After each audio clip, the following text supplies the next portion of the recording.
Ci troviamo qui nella bella sala Basile di Villa Igea per un'occasione importante, i 30 anni. Ci dica lei qualcosa al riguardo? Sì, l'ente bilaterale del turismo regionale siciliano rappresenta un momento importante di incontro tra le esigenze del mondo del lavoro e quello delle aziende. Il naturale punto di incontro previsto dentro i contratti collettivi. Oggi siamo qui a Villa Igea che rappresenta il turismo, un turismo importante per Palermo ma anche per tutta la Sicilia.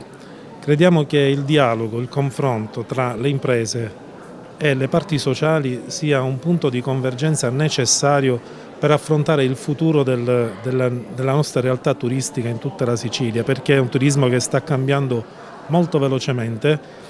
Parlo a livello di finalità del turismo, ma anche a livello di nuove tecnologie, di intelligenza artificiale, processo che va governato e lo si governa solo se si è tutti insieme, tutte le parti coinvolte, affinché si arrivi a qualcosa che sia veramente strutturale e che merita la nostra Sicilia, dal turismo enogastronomico al turismo d'élite, al turismo congressuale. Quindi non soltanto il turismo vero e proprio estivo, dobbiamo estendere e quindi far di tutto perché la destagionalizzazione diventi veramente il must della nostra attività e il nostro impegno quotidiano.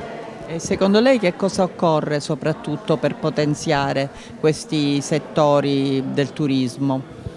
Occorre una sinergia fra imprese e associazioni dei lavoratori, ma occorre tantissima formazione che sia concreta, formazione che sia volta a comprendere il taglio del turismo del futuro per non rimanere indietro.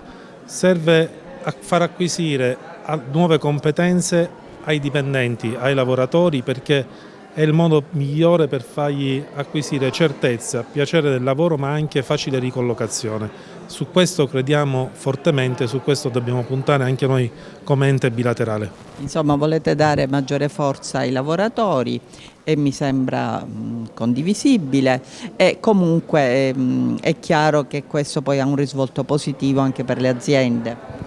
Ha assolutamente un risvolto positivo per le aziende, ma insieme a questo ci vuole anche una buona politica che comprenda che si deve investire su questo settore, perché noi possiamo fare tanti sforzi, ma se i collegamenti con gli aeroporti sono disagiati, se i collegamenti con l'entroterra dove ci sono veramente borghi importanti, borghi culturali, anche dove c'è tanta cultura, se questo non viene assecondato, noi rischiamo di fare un lavoro a metà che probabilmente non arriverà agli obiettivi che ci prefissiamo. Incontriamo l'assessore Anello per i 30 anni di Hertz, che cosa ci può dire al riguardo?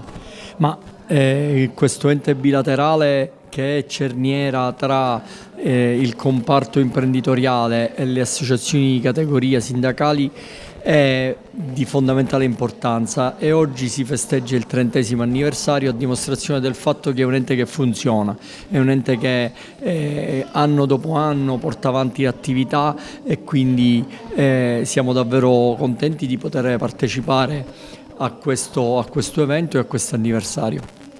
Sono emerse alcune situazioni critiche, per esempio quella che riguarda la formazione, il contratto di lavoro, che cosa possiamo dire? Ma sono tutti argomenti che chiaramente hanno necessità di confronto costante e continuo, confronto che effettivamente grazie all'ente bilaterale si porta avanti e che si spera possa dare i frutti con la risoluzione di tutte le criticità e delle tante criticità che effettivamente devono essere via via risolte.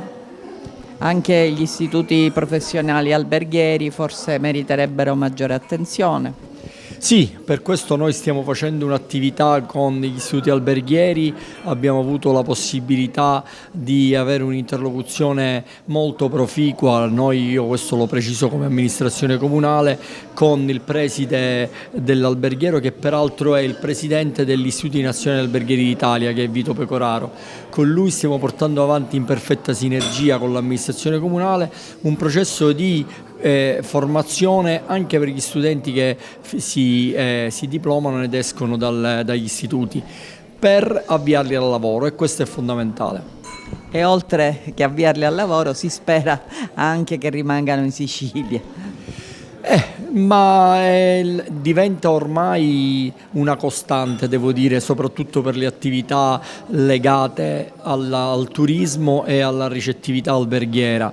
Oggi noi abbiamo in Sicilia strutture che vengono fuori sempre di più e in tutto il territorio, e devo dire che sono tutte strutture che creano posti di lavoro, quindi speriamo bene davvero che i ragazzi restino in Sicilia.